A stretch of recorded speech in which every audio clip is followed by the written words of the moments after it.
Welcome to Penrose Learning, where we make understanding easy.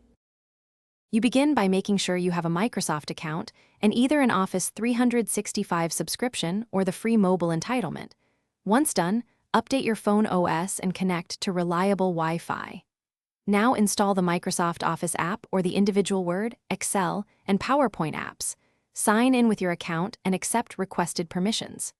This first step gets you into the ecosystem quickly, so you can access templates, recent files, and OneDrive sync without delay.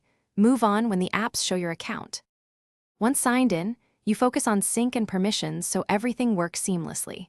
Open OneDrive and enable sync, then set OneDrive as the default save location to avoid local loss.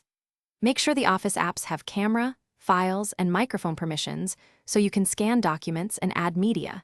Enable auto-save for real-time backups. Then connect any SharePoint or Teams sites you use, configure offline access for important folders, and tune notifications. This middle configuration keeps edits consistent across. You finish by testing core actions. Create a document, edit it, and share it with a collaborator to confirm permissions and links work. Make sure app lock and multi-factor authentication are enabled for security, and verify OneDrive backup plus version history so you can restore earlier edits.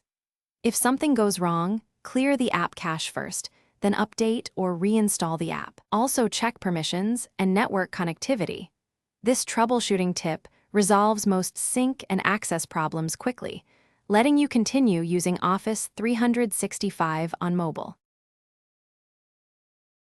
Thanks for watching. If this was helpful, leave a like and consider subscribing. See you next time.